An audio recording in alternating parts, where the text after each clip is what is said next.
Happy birthday, America. For a gal 200, you still look pretty good to us. For all those Americans who are coming to your birthday party this year, there are a lot of presents to be unwrapped. The oceans rolling on rocky and tropic shores, the gentle hills, the silver lakes, the desert calm, the mighty mountains, the man-made mountains of cities that throb with life, the customs and folkways of yesteryear, and the promises of tomorrow. America's 200th birthday, so much to see, so much to remember, so much to hope for. Happy birthday, America. Oh, we know there's a crack in your Liberty Bell, but at 200, what's a little scar? This message is brought to you by NAMBO, the National Association of Motor Bus Owners.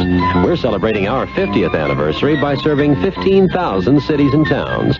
We're urging all Americans to become tourists and to come to the party. Happy birthday, America. The CBS Radio Mystery Theater presents...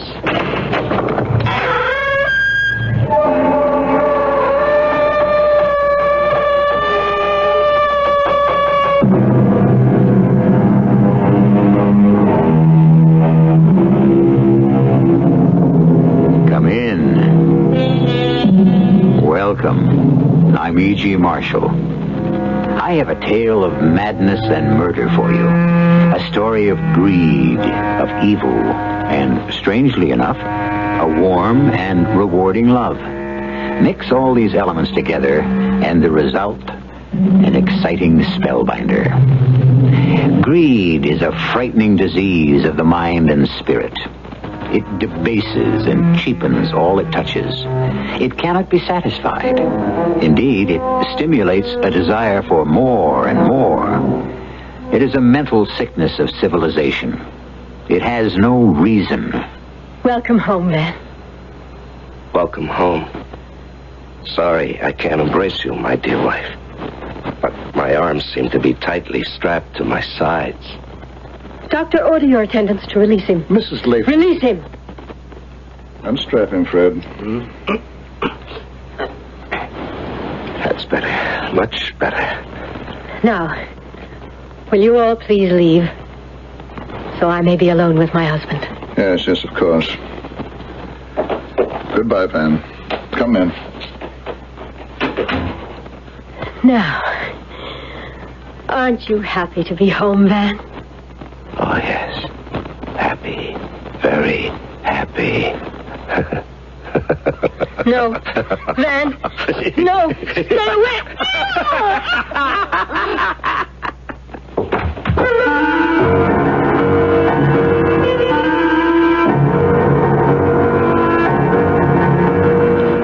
Our mystery drama, License to Kill, was written especially for the Mystery Theater by Sidney Sloan and stars Joan Loring and Larry Haynes. It is sponsored in part by Luden's Medicated Cough Drops and Buick Motor Division. I'll be back shortly with Act One. Buick's 1976 Century Regal is the most luxurious mid-sized car Buick builds. But it's also got a practical side. In fact, it makes a concession to practicality that no other American mid-sized car does. It comes with a V6 engine, and a Buick V6 at that. Regal, it's got the spirit.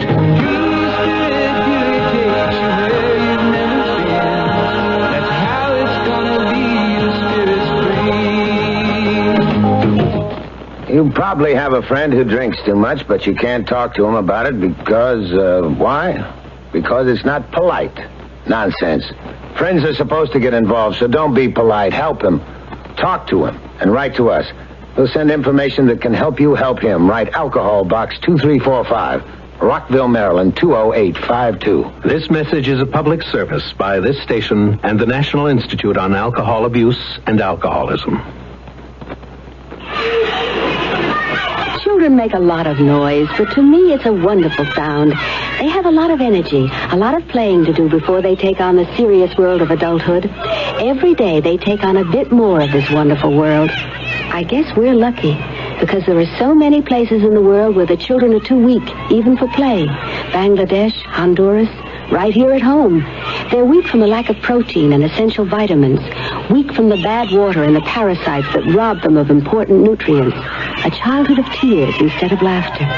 And even if they do manage to become adults, their minds and limbs will be stunted by chronic malnutrition. You can help a child to grow up strong and independent, maybe even be one of tomorrow's leaders. Send your contribution to Save the Children, Box 970, Grand Central Station, New York 10017. That's Save the Children, Box 970, Grand Central Station, New York 10017.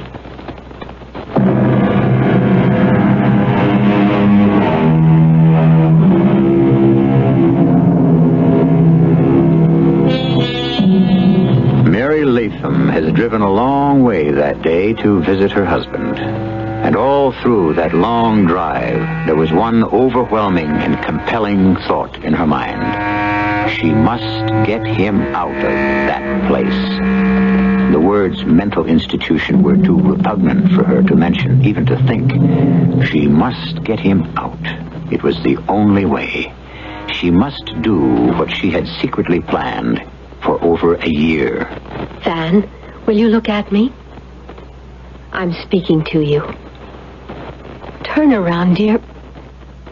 Face me, please. No. I thought you'd be glad to see me. Yes. Van? Yes, I'm glad. Glad to see you.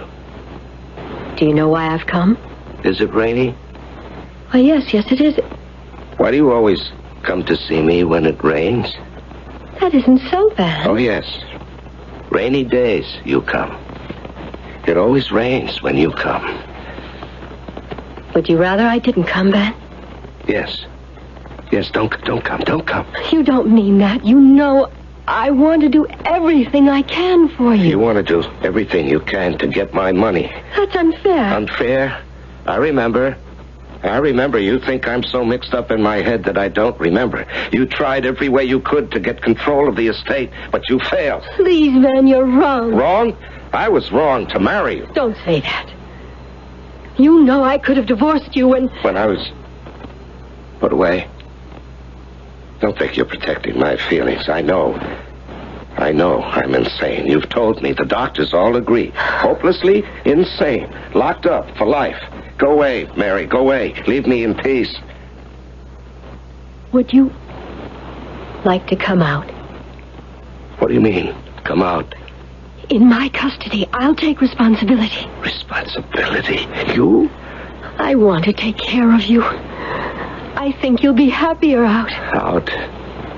Exchanging one cell for another. What'll you do? Have guards posted? Male nurses around the clock to watch me? No, you'll have attendants, but not guards. You'd be taking a big risk, Mary. I tried to kill you once. I'll take the risk. And almost succeeded. I'll take the risk. Well, I can't help but admire your courage, Mrs. Latham. But I don't know that I can go along with your plans. Van isn't getting any better here, Doctor. It's my impression he's getting worse. Reports from his therapist confirm... Wouldn't he have a better chance in a more normal environment? My dear Mrs. Latham, let me lay out the facts for you. Your husband came to me in a very serious condition. He was dangerous to society and dangerous to himself. He displayed all the pathological symptoms of an acute paranoid. Mr. Latham is a potential hazard, a latent time bomb. The least little spark could cause an explosion. I've heard all this from you and others before. I still feel that I could help him regain his foothold. Bring him back. I know he can become again the man I loved and married. I'm afraid you've got some romantic idea in your head. It's not some romantic idea, as you call it.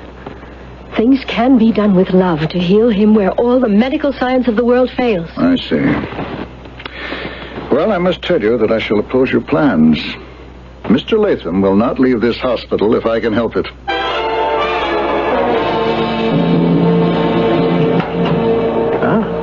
Well, back so soon?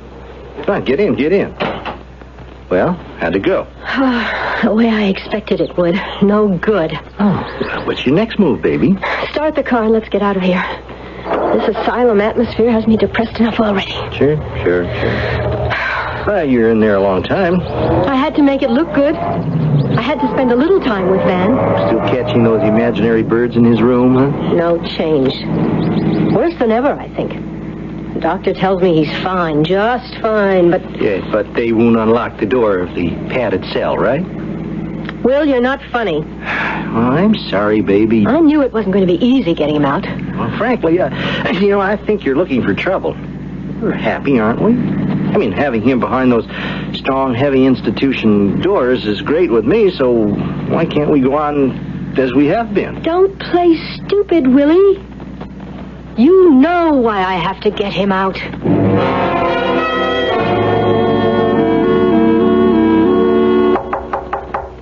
Come in. Hello, Mr. Rossiter. Oh, Mrs. Latham. Sorry if I've kept you waiting. My secretary... Quite all right, Mr. Rossiter. I didn't mind. Good. Sit down, won't you? How can I help you? I saw Van Saturday. Oh? Well, how is the poor boy? Not good. In fact, I think the place, the home, is making him worse. Oh, dear. I am sorry to hear that. It's disheartening to think of him there, locked up like some wild creature or animal. I was hoping you might have good news. Maybe I have. Yes? But I'll need your help. Well, my dear woman, you may count on me to give you all the help you need. Mr. Rossiter, I propose to get him out. Out? Oh, well, do you think that wise, if, as you say, his trouble is worse? I intend to take him home where he belongs and take care of him, bring him back to our world. Well, Van is a dangerous psychopath. The doctors all agree. I can manage him. Well, have you forgotten that he tried to kill me? No. Mrs. Latham, may I ask why you want to do this? Why? Because I love him. And I want him back with me.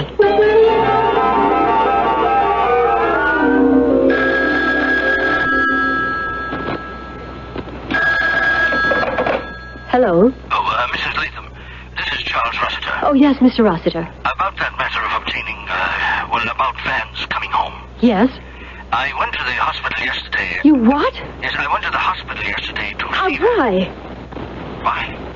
Well, for several reasons. Mr. Rossiter, I can see no reason for you to visit my husband. But when I saw you in my office, you said you wanted his release. I can't see how your visit would facilitate that, Mr. Rossiter. Well, I felt it my duty as his attorney, and more than that, as his old friend. I still think you took more on your shoulders than I had requested. Yes, I see. But please, listen to me. Go ahead. I spoke with Van. Yes? He doesn't want to come home. I know what's best for him. And I spoke to his doctor, too. And he's opposed to it? Yes, strongly opposed. Mr. Rossiter, you are my attorney. You are working for me. I told you what I wanted. I asked you to prepare papers. I did not ask you for your personal feelings in the matter. Well, I shall do whatever you think best. Good. But I must warn you. Van says that if he gets the chance, he will kill you.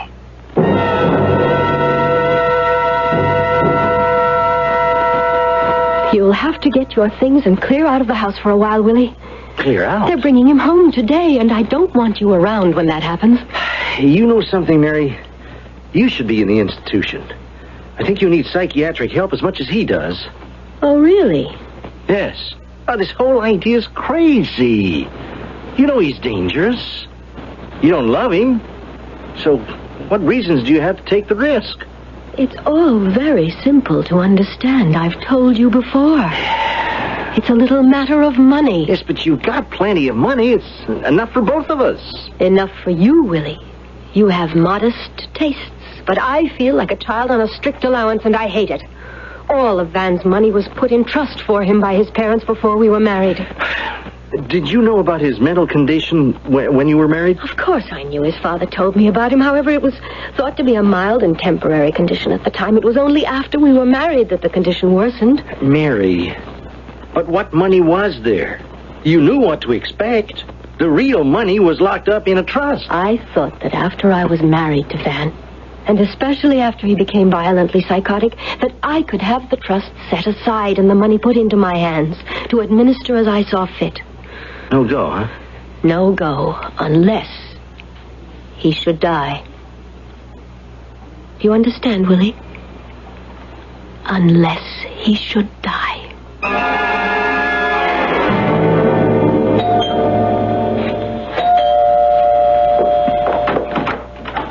Oh, Doctor, I thought... Where's my husband? He's here, waiting in the car. May I speak to you for a moment? Come in, come in. Well? You've won, Mrs. Latham.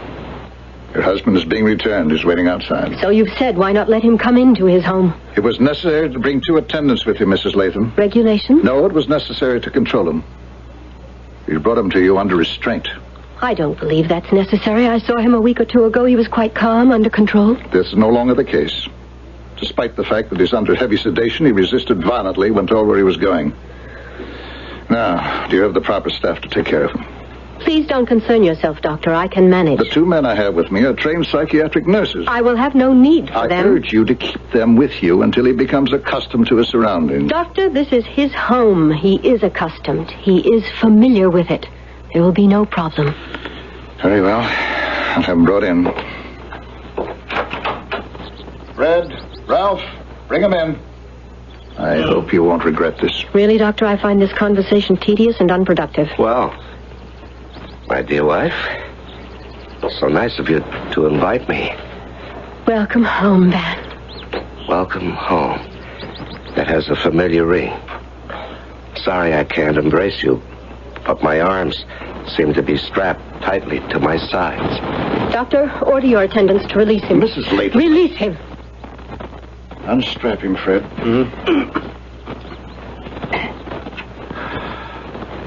That's better. Much better. Now, may I ask you all to leave so I can be alone with my husband? Yes, of course, Mrs. Latham. Goodbye, Van. Come in. Well, Van, aren't you happy to be home? Oh, yes, Mary. Very happy. Very happy.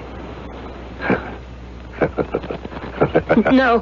Van, no. Stay away!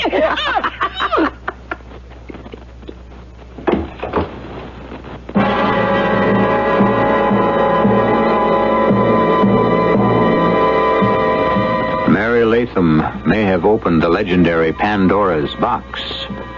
It isn't going to be quite as simple as she had envisioned it. In her lust for money, Mary has overlooked the danger of turning a homicidal paranoid loose.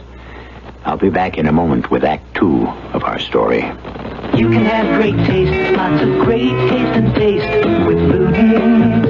They're medicated cough drops with great taste in every box. Wild cherry, sweet and savory, menthol cool and flavory. Honey, the way you wish with lemon or licorice. Oh, you can have great taste, lots of great taste and taste with Ludens. Ludens, the medicated cough drops that don't taste medicated. They taste great. Use only as directed. Now, People's year-end double issue is here with the 25 most intriguing people of the year. From Betty Ford to Dolly Parton, from Woody to Cher, Patty Hearst to Jerry Brown. They're all here in this special double issue of People, the winners and losers of 75, and people to watch for in 76. Jacqueline Streisand, Katharine Hepburn, and Audrey, too. Doris Day and Rudolph Nureyev, plus a squad of Olympic hopefuls and a line of first ladies in waiting. It's the biggest, most exciting issue of People ever. Pick up a copy today. Share a ride with a friend. Share a smile when you're round the bend. Let somebody brighten up your day. Share a ride with a friend. Drive together and the time you spend will speed along as you go your way. Double up every morning. Double up going home at night. Double up every day. It's a better way. You're gonna have more fun together. Talking about the latest style. We've had to wave a mile. Glad that I'm not driving home alone. Talking about the game last night. A guy made a play that was out of sight. It's nice to talk to someone going home. Double up every morning. Double up going home at night. Double up every day. It's a better way. You're gonna have more fun together. It's driving alone. A public service of this station, the U.S. Department of Transportation, and the Advertising Council.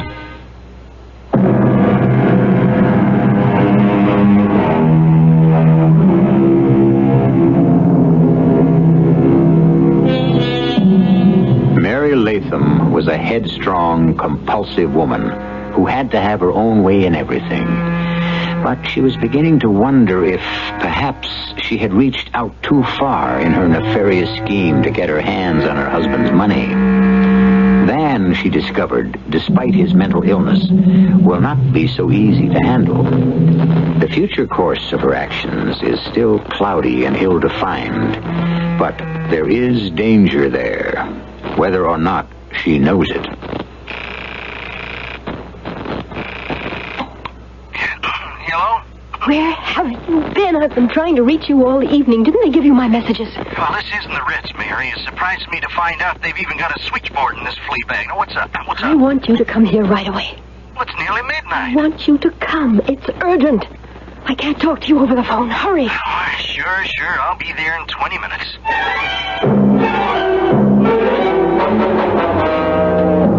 It was frightening. He started to laugh, and then he lunged at me. If he could have caught me, he would have strangled me. He fell, crashed through the glass table, smashed the lamp. Yeah? He didn't get up. He just lay there. He was heavily sedated when they brought him here. It may have just caught up with him when he lunged at me. Wow, well, the place sure looks like a tornado hit it. Oh. Where is he now? In there. I dragged him in and locked the door. Can he get out? Easily, through the window. Easily? Well, if you can't hold on to him, don't you think you should call the police? No. But Mary, this isn't a game. That guy in there is dangerous. Now, when that sedative wears off... Listen to me. I don't get it. Look at you. You got a nasty cut on your forehead. You've nearly been strangled. It's all to the good. It's evidence for the police. I want him to escape. I want the police to hunt him down. I know Van. He won't give up. If they think he's dangerous, if he puts up too much of a fight, he may be shot. Oh, well, there's a lot of ifs there, baby. Now, and I'll give you another. If they catch him alive and healthy, you'll never get another chance at him. Are you suggesting we do it here? Now? What? Huh? Well, what are you saying? Now, look, I don't want to get mixed up in any murder. You wouldn't run away, would you, Willie? I was only testing you. A first idea is best. Let the police do it. That's the window in the next room. He's gotten out. Good. I'll give him an hour's start and then report it to the police. What are you tearing your dress for? Making it look good. Got to put on a show. The man is dangerous, officer. Homicidal. It was all my fault. I thought that bringing him home, giving him my love and kindness would cure him, bring him back to the real world. I see now how wrong I've been. That's not bad, huh, Willie?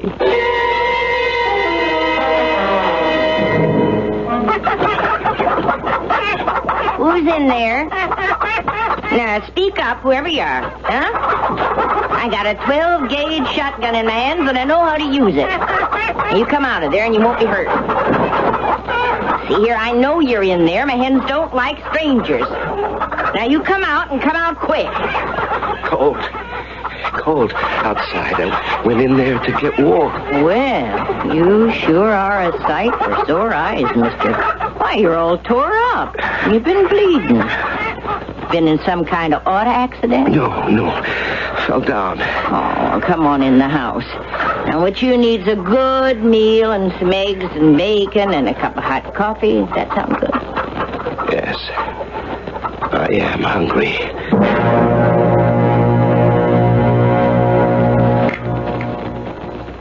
You want another cup of coffee, mister? Oh, no, thank you. I've had enough. It was all very good. I was very hungry. I'm very grateful. Oh, well, don't mention it. I'd like to pay you. For what? Your kindness, your generosity. Oh, no, that'd spoil it, young man. Now tell me, what kind of plans you have? You going back to your folks, your family? No. Now, you don't fool an old lady like me, you know. I've been around too long. You're running away? Yes. Who from? The police? You escaped from jail? No. Well, why are you running? I can't tell you. You might not want me to stay here if I told you, and I want to stay. Oh, now look here, young man. I'm all alone in this house, and I'm an old lady, and I don't know. I'll work for you, for my keep. I need the time. You see, it'll only be for a little while until I can get myself together. Well, If you're going to be working for me, you better get your rest. Now, your room's the last one on the right. Bed's all made. Good night.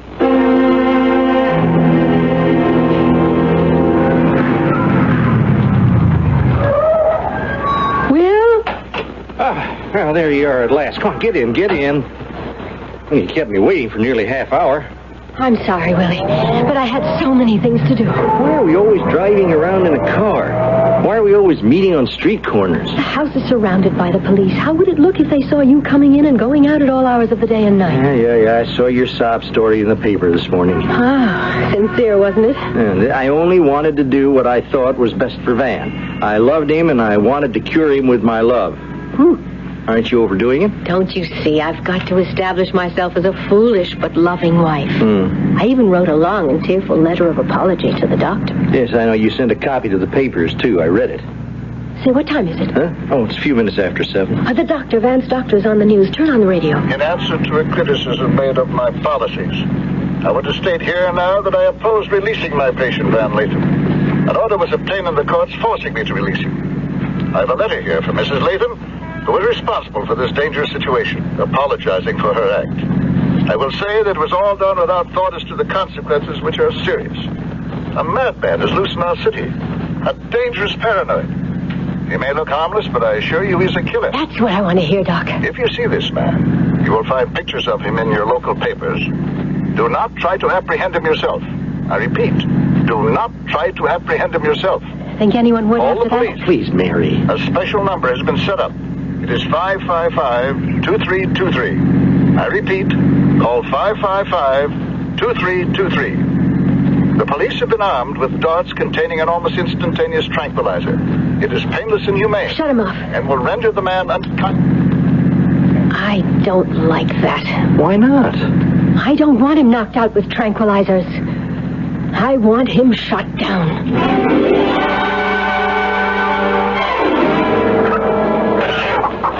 Hey, you, fella. Calling me? Yeah? Come here, I want to talk to you. Well, I thought I'd chop a little wood for the fire. Uh-huh, nice job you're doing. Now, I got something to talk over with you. Yes, ma'am. Now, first, you gotta stop calling me ma'am. Everybody around these parts been calling me Gammy for years. Yes. And now I gotta tell you something else. A postman brought me the Gazette this morning. I know. I saw it. Well, that's your picture, ain't it? Right there on the front page. That's my picture. Says you're a dangerous man. I am. I didn't think you'd admit that. That proves to me you're an honest man, Mr. Latham. There's a reward. $5,000. Yeah. So I read. Offered by your wife. She must like you real bad to offer that kind of money. Oh, no.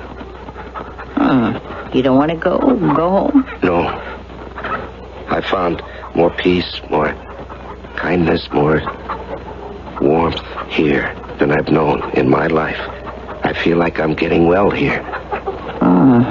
That's so. Now, you can call the police or turn me in. I won't fight you. Turn you in? What for? $5,000 is a lot of money. You could use that, I know. Oh, that's silly nonsense. I wouldn't think of it. I wouldn't even consider it, not for a minute.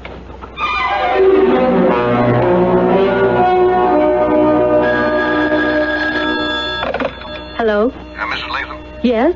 this is Dr. Harrington calling, Mr. Latham's doctor. I recognize your voice, Doctor. The reason for this call, I see that you have offered $5,000 for the apprehension of your husband. Don't you think that's enough?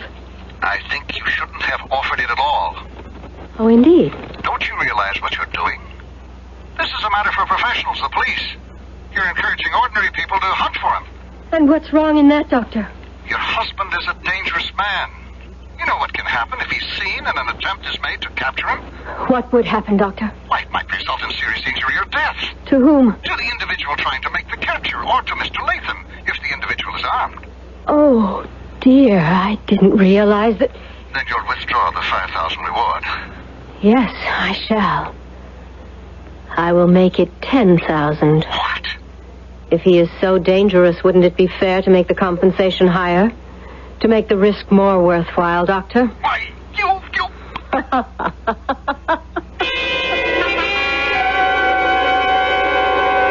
Now, Van, you're sure you want to do it? I'm sure, Gammy. I drive into town myself, except my arthritis is kicking up. Oh, I'll go. And if we wasn't out of feed for the chickens... and in them old clothes that belonged to my son Jonathan, nobody'd know you was Mr. Van Layton. With the beard I've grown in the last week or so, nobody will recognize me. That's for sure. Okay, now watch yourself with the old pickup. She's a little tricky in second gear. Sticks sometimes. And you just get out and kick it. And it works every time. I'll remember. Take care, boy.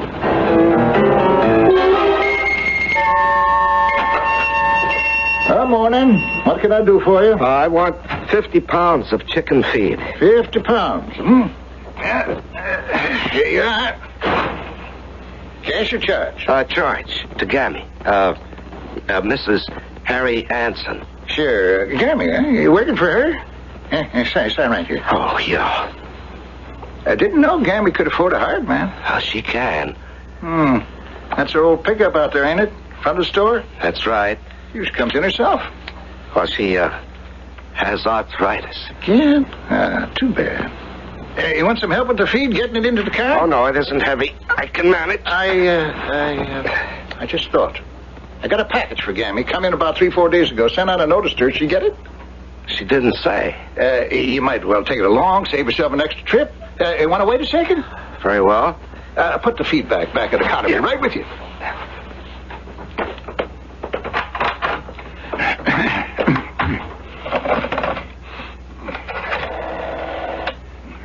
Mabel? Sheriff in? Get him on the phone, quick. Charlie? Ed, look. You know that crazy guy they're looking for?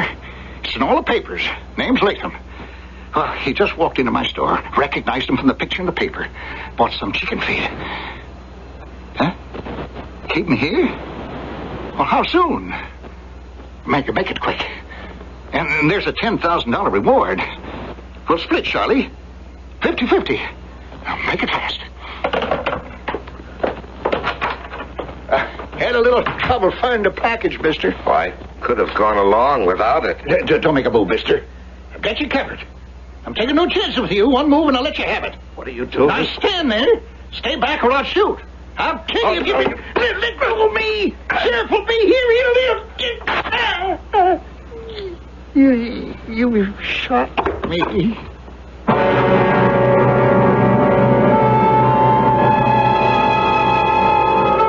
It had finally happened. Death, which has hung over everything like a bird of prey, has struck suddenly and disastrously. Van is no longer an escaped patient from a mental institution. He is now a hunted killer. The concern an average man might feel for a sick person had been replaced by panic and fear. Now society was menaced, and the first thought is to destroy the thing that frightened and menaced it. I'll be back in a moment with Act 3. In case you've forgotten how much fun driving can be, Buick would like to introduce you to Skylark, a small car that's all Buick, with room, comfort, and an engine that no other compact car in America offers, the incredible Buick V6. Skylark, it's free spirit made practical.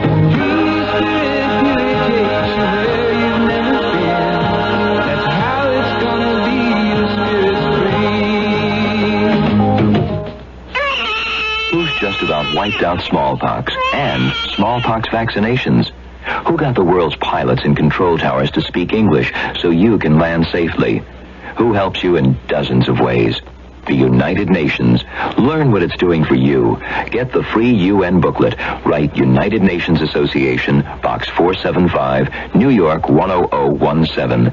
There's always been a U in the UN. Presented by this station and the Ad Council. Come on over for a drink. What is a drink? Where is it written that a drink is not a drink unless it contains a slug of alcohol? Isn't lemonade a drink? Aren't you drinking? Isn't coffee fruit juice? Tea, water, soft drinks, are those non-drinks? Let's get together for a drink. Is it so uncool to drink something that can't change your perception of reality? Let me buy you a drink. The strange idea that only drinks containing alcohol are real drinks is so built into our society, it has actually become part of our language. I'll drink to that. And maybe that's part of our national drinking problem. What is a drink? Think about it. This message is brought to you as a public service by this station and the National Institute on Alcohol Abuse and Alcoholism. Would you like a drink? I wonder what he meant by that.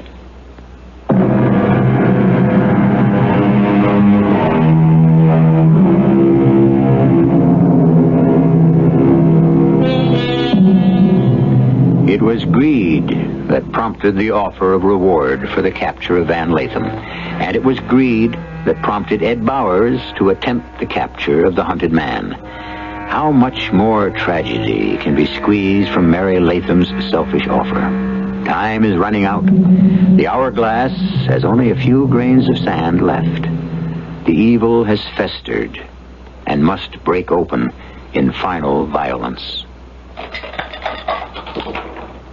6 and a 3, Willie. Not a very good throw. Looks like you're going to have to leave 2 blots. My luck. I'm no good at backgammon, Mary. I can't throw the right numbers. Oh, that's the complaint of all poor players. It's skill, not luck, that makes the difference. I double. Well, I drop. I won't take the double. That's $4.40 you owe me. What difference does it make, huh? It's all your money. Oh, that's right. You can't lose if you do lose. Sure, you sure know how to make a person feel good, don't you, dear? Oh, come on. Set up the board. I'll play you another game. No, I'm tired. I don't want to play. Tired of backgammon or tired of me? No, Mary. Not tired, just weary. Oh, yes? Yes, all this business about your husband. You trying to get control of his money no matter how you do it. And that wearies you, dear? Money wearies you? No, but I'm not... Well, I'm not up to you. I haven't got your single-mindedness, your drive to get what you want. I like a more relaxed life. Are you trying to tell me something, Willie? Well, Mary, listen.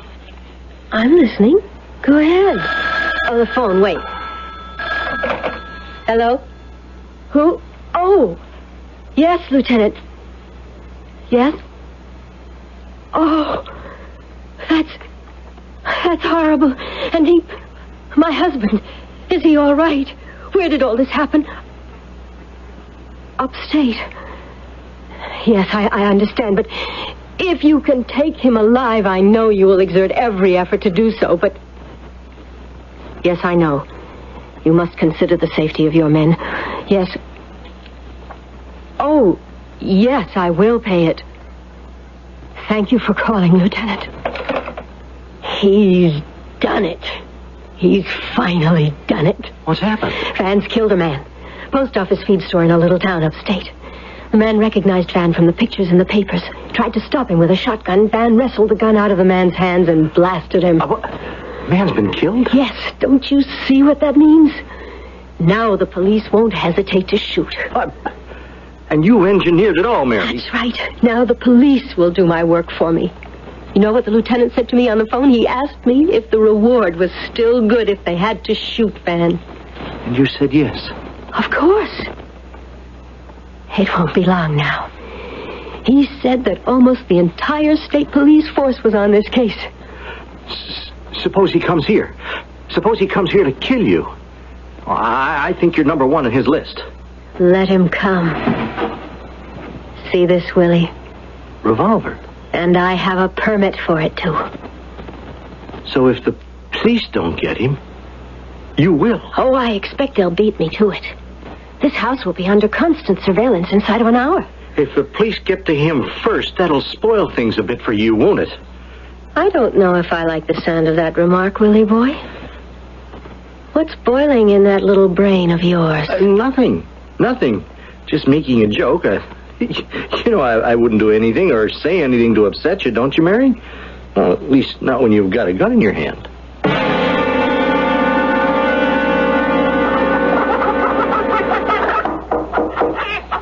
Who's there? Van.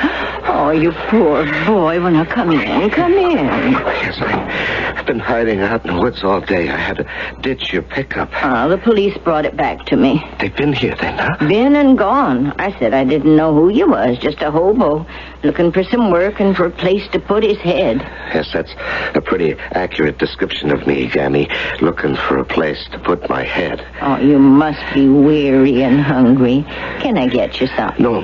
I can't stay. Get you into trouble. I had to come back and thank you and tell you how much you've done for me. Oh, it wasn't much. I ain't got much. Oh, you've got more. You've done more for me. Oh, my boy, I feel like you was one of my own kin. Well, that's what I've been trying to say. These few days here with you have done more for me than all the doctors I've known in my life. More than all the treatment in all the hospitals. Are you going to give yourself up, Van? No, I can't. They'll kill you and you don't. They'll shoot you down just to collect that reward. They'll get you dead or alive. Now that Ed Bowers is dead... Well, I didn't want to kill him, Gammy. It was an accident. He threatened me with a gun. We wrestled and the gun went off. I didn't want to hurt him. I just wanted to be left alone. Oh, I believe you, but they won't. You gotta give yourself up so they won't kill you. I wonder if it matters. It matters to me, Van. All right. If you want me to, Gammy, I'll give myself up. Oh, I do. And who knows, maybe they'll let you come out someday and we can see each other again.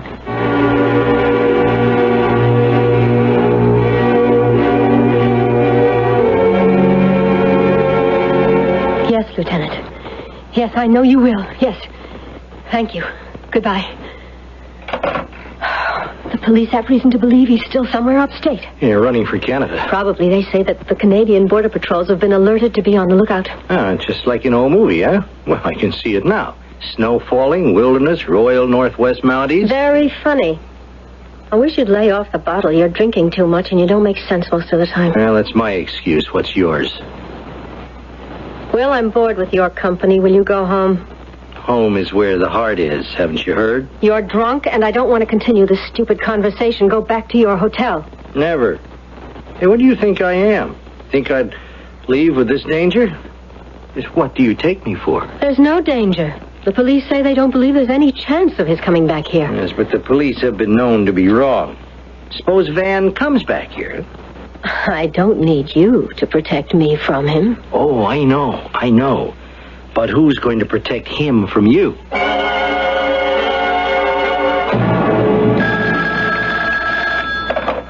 Hello? Mrs. Latham, this is Cooper Harrington, your husband's doctor. Yes, doctor. I've heard on the radio and television that they're searching for your husband upstate. Yes? I don't believe he will try to run away.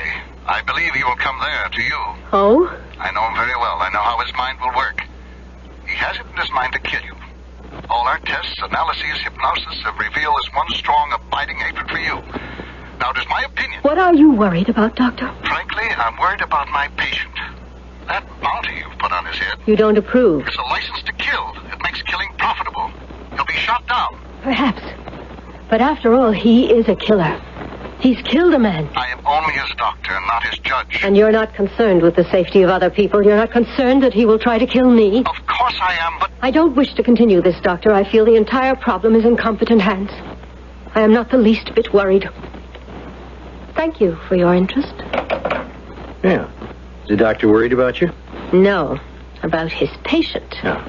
Well, I guess there's not going to be any excitement here tonight. Why? Oh, I was looking out the window while you were on the phone. You know that squad car with the 2 cops who've been outside the last few days guarding the house? They're gone. Then the police must have captured him, or... Oh, better still. Knocked him off and guaranteed your inheritance, right? Oh, I have a number to call for information. The lieutenant gave it to me. Van! Put down the phone, Mary. Put it down. I'm not here to hurt you. Why? No, Van. Why should you hurt me? I'm going to give myself up to the police. Give yourself up? Oh, do you think that wise, Van? You've killed a man. I didn't want to. That was an accident. That doesn't matter. They think you're a killer. You've got to run away. I'll help you. I'll get money to you. I've got money ready for you now in this drawer. You've got to run. If you believe that, Latham, you're really crazy. What? Shut up, Will. And believe me, you've got to get away. Don't run. You're dead if you run. You hear me? She wants to see you dead to get your money. Shut up, you. No. Mary, no, you wouldn't. Go. Oh. You shot him. Stand back, Van. Stand back. Why? Why? He wanted to help me. Keep back. Give me that gun. No. Give it to me. Give it. Oh. Why did you do that?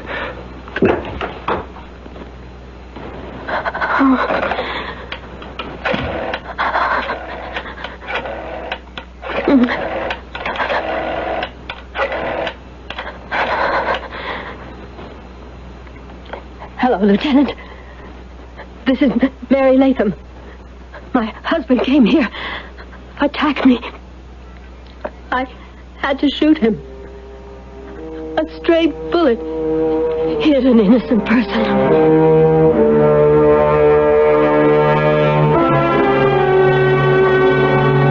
I wish to make the following statement, knowing that I haven't long to live.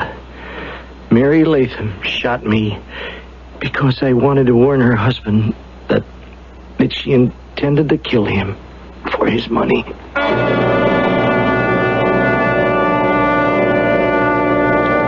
Mind if I sit next to you, Mr. Rost?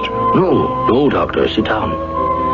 It's a sad occasion, isn't it? You were his doctor, weren't you? Yes, for several years until... Well, why go into that?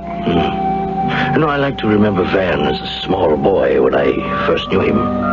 Pleasant. He was a happy, friendly youngster. I was just thinking that it's rather a small gathering to say farewell to Van Latham. Yes. Had no family left. Just her. Well, she's not here today. I think the authorities have a fairly tight case against her. Well, that statement made by that associate of hers, yes, I would say that the state will have no problems. Rather sad that Van is going to his final resting place. Only his doctor and his old attorney are the only ones to see him off. I noticed someone else when I came into the chapel, sitting in the last pew. An old woman, sitting all alone. She was crying.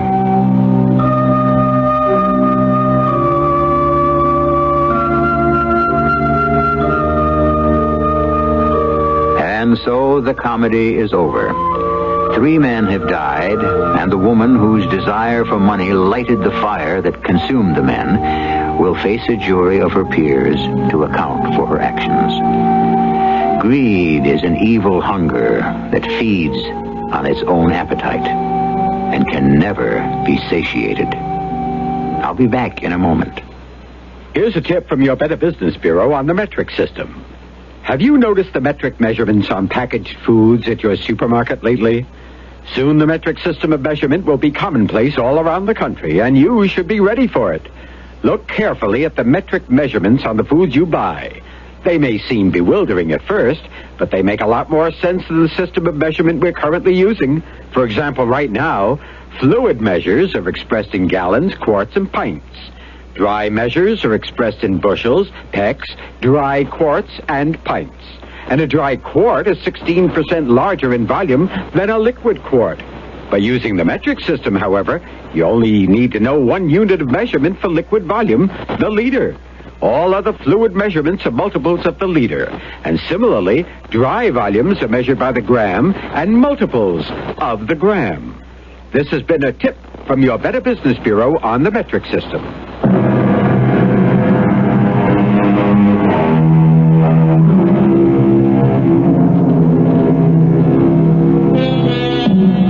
The little old woman sat in the back of the chapel and wept for her adopted son, whom she knew for only a moment, and for whom she would grieve the rest of her life. Perhaps Van had known and rejoiced in that moment of peace and love.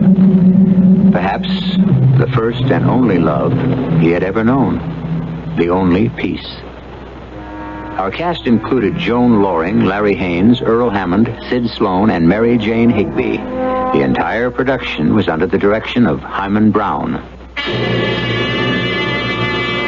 And now, a preview of our next tale. You said I looked 19 or 20. I'm only 18. Well, that's great. I'm 25. I was born in the year 1554. Well, every girl should marry a more mature man. Did you hear what I said? I was born in 1554. Sure. That means you have to be more than 400 years old. It's the same thing for men. They should also marry mature women. John, I was 18 years old in the year 1572. I've been 18 years old ever since. I simply don't grow older. I can't grow older. That's fantastic. Do you realize how long I've lived? How many lives I've lived? What an absolutely tremendous imagination. I'm telling you the truth. I can't grow older. I can't be killed. I can't die. Radio Mystery Theater was sponsored in part by Buick Motor Division and Luden's Medicated Cough Drops. This is E.G. Marshall inviting you to return to our Mystery Theater for another adventure in the macabre. Until next time, pleasant dreams.